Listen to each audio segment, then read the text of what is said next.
अस्सलाम वालेकुम दोस्तों अॼु इंतहाई ॾुख भरी कर्ब भरी तकलीफ़ ॾींदड़ परेशान कंदड़ ख़बर ते तबसरे जे लाइ हाज़िर थिया आहियूं। हीअ स्क्रीन ते नज़र ईंदड़ मंज़र उन्हनि ॿिनि जतोई बिरादरी सां वास्तो रखंदड़ जवाननि जा आहिनि जन जो मथो कूड़े उन्हनि जे गले में लितरनि जूतनि जूं जेके आहिनि सो उहे हार ठाहे पाराया विया आहिनि। हिन वाक़े जो पस मंज़र साफ़ ई दोस्त ॿुधाइनि था त कुझु ॾींहं अॻु में यानी हिकिड़ो हफ़्तो सिर्फ़ु विच में थियो आहे त कुझु के जागीराणी बिरादरी के चोर पकड़िया हुआ ऐं उन चोरनि सां अहिड़े क़िस्म जो वर्ताव कयो ऐं अॼु हीउ सभु कुझु बदिले में जेको आहे सो कयो पियो वञे। यानी ॿ जेके जतोइनि सां हीअ हशर तव्हां ॾिसो था पिया, हीअ मंज़र ॾिसो था, हीअ उहो बदिलो आहे। हीअ बदिले जो पुरावा आहे, पंहिंजी अना खे तस्कीन जो पुरावा आहे ऐं पंहिंजूं ग़ैर इख़लाक़ी ग़ैर मुहज़ब जेको इंसानियत आहे उन जे मुंहं ते ॼण त हिकिड़ो ॻरो चंबो आहे। हीअ इंसानियत लॼाईंदड़ जेको अमल आहे इन जी जेतिरी निदा कजे ओतिरी घटि आहे। थोरे अॻी बिरादरी जंहिं कयो उन्हनि जो बि इहो अमल ग़लति हो ऐं हीअ जंहिं बिरादरी अमल कयो आहे इहो बि अमल ग़लति आहे। हीअ आख़िरकार कहिड़ी सिंध आहे?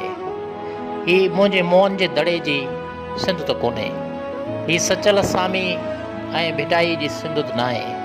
हीअ रूहल, हीअ बेकस, हीअ शेख हयात, हीअ उस्ताद बुखारी जी सूंहत सिंध त कोन्हे। हीअ पंहिंजी सिंध त कोन्हे जिथे इंसानियत जा मुंहं मुहांडरा ई तब्दील थी विया आहिनि।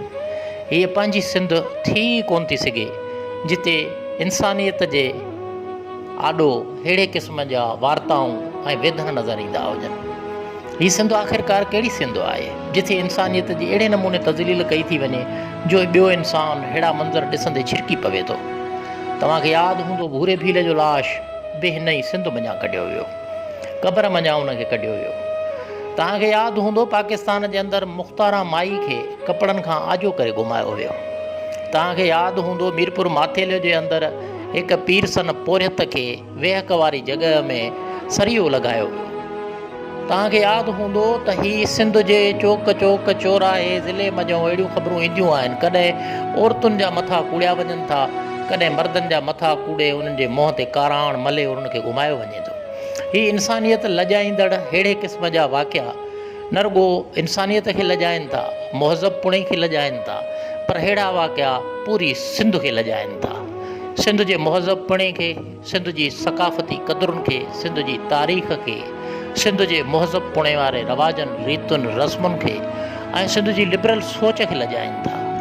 हीअ अहिड़ा वाक़िया न रुॻो इंसानियत लॼाईंदड़ वाक़िया आहिनि बल्कि अहिड़ा वाक़िया जेके आहिनि इंसान जी लूंहं ऐं लिंग कांडारींदड़ वाक़िया आहिनि। दोस्तो हाणे हीउ जेको वाक़ियो पेश आयो आहे हिन जो त जेतिरी मज़मत कजे ओतिरी घटि आहे, पर हिन वाक़िए खां पोइ हाणे क़बाइली झेड़ो अणटर थी वियो आहे। यानी जागीराणी ऐं जतोई बिरादरी में हाणे ज़ाहिरी ॻाल्हि आहे ईंदड़ वक़्त में वरी झेड़ो थींदो, वरी गोलियूं हलंदियूं, वरी हथियारनि जो सौदा थींदा, गोलियुनि जा सौदा थींदा ऐं इंसानी जान वरी वरिती वेंदी। अहिड़े दिलि ॾारींदड़ ऐं रुआरींदड़ वाक़े खां पोइ हाणे वरी मातमनि जो मंज़र जेके आहिनि सो ईंदड़ ॾींहंनि में उन्हनि खां इनकार नथो करे सघिजे।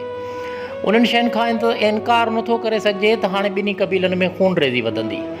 हाणे इन खून रेज़ी खे रोकण जे लाइ आख़िरकार केरु अॻिते ईंदो? असांजी पुलिस त उहा जेकॾहिं पंहिंजो कमु करे, पंहिंजे कानून ते हले ऐं जेको आहे सो हथियारनि जी रोकथाम ते बंदिशूं विझे, अहिड़ा वाक़िया करण ॾियण खां बंदिशूं विझे त हूंद हीअ सिंध हिकु भेरो ॿीहर अमुन जो गहिवारो थी सघे।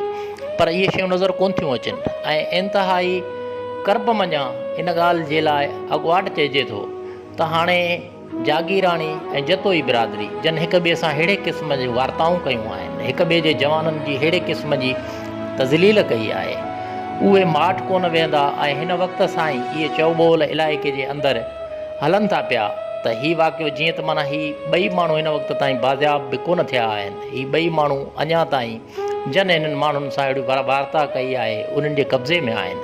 पर सोचण जो सुवाल वरी बि इहो आहे त हिन मामले खे टारण जे लाइ, हिन मामले खे ख़तमु कराइण जे लाइ हिन वक़्त सां ई हिन इलाइक़े में जेके बि राज धणी वेठा आहिनि, जेके राजनि जा वाली ऐं वारस आहिनि, उन्हनि खे अॻिते अचिणो पवंदो। उन्हनि खे ॿिन्ही धुरियुनि में हिकिड़ो ठाव बि कराइणो पवंदो, ॿिन्ही धुरियुनि जूं रंजिशूं बि ख़तमु कराइणियूं पवंदियूं, ॿिन्ही धुरियुनि खे वरी भाकुर बि पाराइणा पवंदा। त जीअं सखर ज़िले अंदरि तोड़े सिंध जे अंदरि अमुन क़ाइमु थी सघे ऐं ही इंसानियत लॼाईंदड़ वाक़िअनि ख़िलाफ़ु मां त इहो चवंदुसि त सुप्रीम कोर्ट खे सोमोटो एक्शन वठणु खपे। सिंध जे वॾे वज़ीर खे सोमोटो एक्शन वठणु खपे।